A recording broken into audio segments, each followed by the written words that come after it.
शादी सिर्फ 7 फेरों से ही नहीं बल्कि कानून से भी बंधी होती है। और जब ये रिश्ता टूटने की कगार पे या दहलीज पर आ जाता है तब डिसीजंस सिर्फ इमोशन से नहीं बल्कि लॉ से लिए जाते हैं।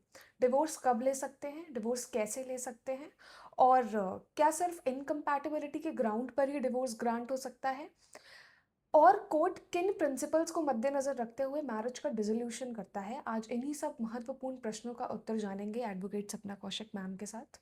मैम, पहला क्वेश्चन ये है कि टाइप्स ऑफ डिवोर्स कितने होते हैं।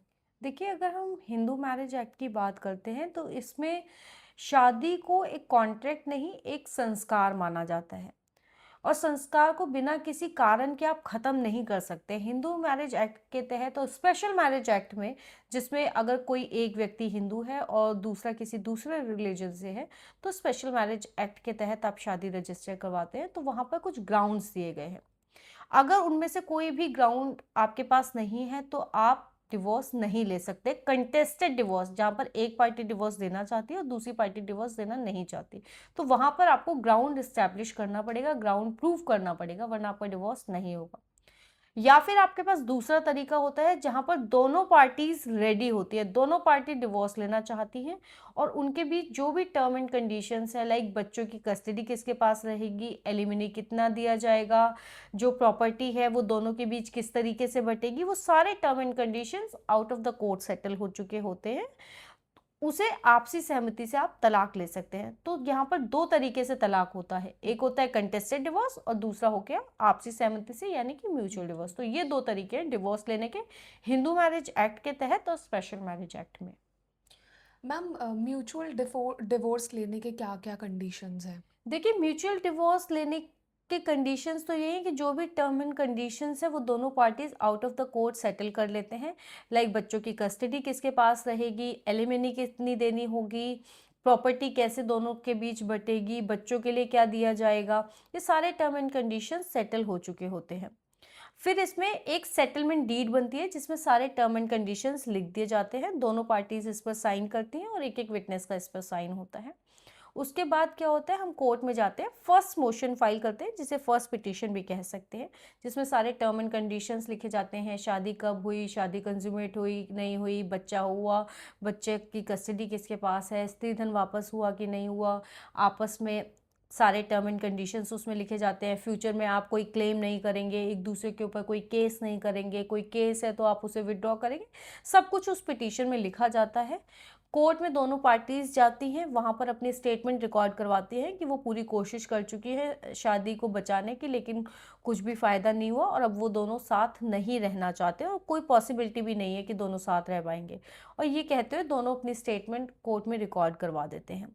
उसके बाद कोर्ट 6 महीने का टाइम देती है, कूलिंग पीरियड जिसे कहते हैं, कि अगर दोनों के बीच कोई भी पॉसिबिलिटी है कि वो दोनों अपना रिश्ता बचा सके तो उसके लिए कोशिशें की जाती हैं। 6 महीने के बाद आप सेकंड मोशन फाइल करते हैं और फिर से कोर्ट में जाकर अपनी स्टेटमेंट रिकॉर्ड, हस्बैंड और वाइफ दोनों अपनी स्टेटमेंट रिकॉर्ड करवाते हैं कि 6 महीने बीत चुके हैं लेकिन हम दोनों के बीच कोई भी पॉसिबिलिटीज़ नहीं निकली और हम ये शादी नहीं आगे चलाना चाहते, हम शादी डिसॉल्व करना चाहते हैं। और ये कहते हुए दोनों की स्टेटमेंट कोर्ट में रिकॉर्ड हो जाती है और कोर्ट उनको डिवोर्स की डिग्री ग्रांट कर देता है। एक इम्पॉर्टेंट बात और मैं यहाँ आपको बताना चाहूँगी कि ये जो 6 मंथ्स का कूलिंग पीरियड का टाइम होता है, इसको जज अगर चाहे, क्योंकि जज के पास डिस्क्रिशनरी पावर होती है, वो चाहे तो इसको वेव ऑफ कर सकता है, यानी कि 6 महीने का जो कूलिंग पीरियड का टाइम है उसे माफ़ भी किया जा सकता है और 6 महीने से पहले भी डिवोर्स म्यूचुअल डिवोर्स में हो सकता है। तो अच्छा ये मैम। पूरा प्रोसेस होता है म्यूचुअल डिवोर्स का। अच्छा जी। अच्छा। मैम, अगर हस्बैंड या वाइफ में से कोई एक चाहता है कि डिवोर्स लेना है, दोनों नहीं, कोई एक चाहता है जिसको आपने बताया कि कंटेस्टेड डिवोर्स भी बोलते हैं, तो जी। मैम इसके प्रोसीजर्स और ग्राउंड्स क्या हैं। देखिए, जैसे कि मैंने बोला कि हिंदू मैरिज एक्ट की बात अगर हम करते हैं तो इसमें इसे संस्कार माना जाता है, कॉन्ट्रैक्ट नहीं कहते हैं, संस्कार माना जाता है, जिसे ऐसे ही कोई ख़त्म नहीं कर सकता कि आज हमने शादी कर ली और कल मैं चाहूँ कि नहीं, अब मेरा इस व्यक्ति के साथ रहने का मन नहीं है या मुझे नहीं रहना, अब मैं अपनी लाइफ में मूव ऑन करना चाहती हूँ, इस व्यक्ति के साथ नहीं रहना चाहती, तो ऐसे ही मैं जाके डिवोर्स नहीं फाइल कर सकती अनलेस वहाँ पर कुछ ग्राउंड्स नहीं है। तो हिंदू मैरिज एक्ट और स्पेशल मैरिज एक्ट के तहत कुछ ग्राउंड्स बताए गए हैं, जैसे कि क्रुएलिटी, क्रुएलिटी क्रूरता। और क्रूरता का मतलब ये नहीं कि आपके साथ मारपीट की गई हो। अगर आपको ताने मारे जाते हैं, आपको मेंटेनेंस नहीं दिया जाता, जेब खर्च नहीं दिया जाता, या वाइफ बार बार मरने की धमकी देती है, बिना किसी कारण के घर छोड़कर चली जाती है, या पति घर छोड़कर चला जाता है, या आपको रंग रूप के लिए ताने दिए जाते हैं, आपकी क्वालिफिकेशन पे ताने दिए जाते हैं, किसी भी तरीके से अगर आपके साथ physical, mental, emotional, financial cruelty भी अगर हो रही है, तो ये ग्राउंड होता है। एक्स्ट्रा मैरिटल अफेयर अगर है स्पाउस का, यानी कि आपके पार्टनर का अगर एक्स्ट्रा मैरिटल अफेयर है, आप इसे कोर्ट में प्रूव कर देते हैं, तो ये भी एक ग्राउंड होता है। अगर दोनों में से किसी ने भी रिलीजन कन्वर्ट कर लिया, मान ली हिंदू है और फिर मुस्लिम रिलीजन में कन्वर्ट कर लिया, तो भी ये डिवोर्स का ग्राउंड हो सकता है। आपके पार्टनर के बारे में आपको पिछले 7 सालों से कोई खबर ही नहीं है कि वो घर छोड़कर चले गए, और आपको पता ही नहीं है कि वो कहाँ चले गए, और उन्होंने आपसे कोई कांटेक्ट नहीं किया, तो ये भी एक ग्राउंड होता है। या फिर आपके पार्टनर को ऐसी कोई डिजीज़ हो गई है जो फैल सकती है, तो उस ग्राउंड पर भी आपको डिवोर्स मिल सकता है।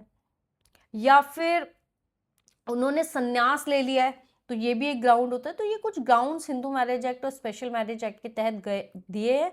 अगर इनमें से आप प्रूव कर देते हैं कि कोई भी ग्राउंड एग्जिस्ट करता है, तो आपको डिवोर्स मिल जाएगा। अच्छा, मैम कई लोग अपना डिवोर्स नोटराइज्ड करा लेते हैं परस्पर सहमति के साथ, तो would it be admissible in the court of law? Absolutely not.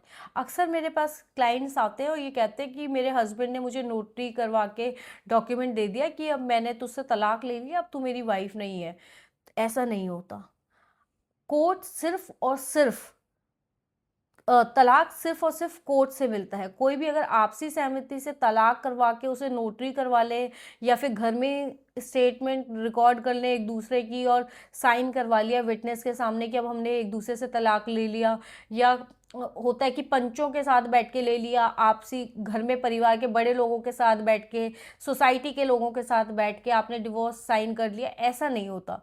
Divorce सिर्फ और सिर्फ आपको कोर्ट की तरफ से ही मिल सकता है। अगर कोर्ट आपको डिवोर्स की डिग्री ग्रांट करती है, तभी आपको डिवोर्स माना जाएगा, और उसी के बाद आप दूसरी शादी भी कर सकते हैं। अगर आपने कोर्ट से तलाक नहीं लिया और आपने दूसरी शादी कर ली, तो आप ऐसा नहीं कर सकते, उस शादी की कोई वैलिडिटी नहीं होती, और दूसरा पार्टनर आपके ऊपर कभी भी केस कर सकता है। विवाह जिंदगी के सबसे अहम फैसलों में से एक है। कृपया इसको समझदारी और जिम्मेदारी से लें और अपने अधिकारों को जानें और उसका सही इस्तेमाल करें। बहुत बहुत धन्यवाद मैम, बहुत बहुत धन्यवाद।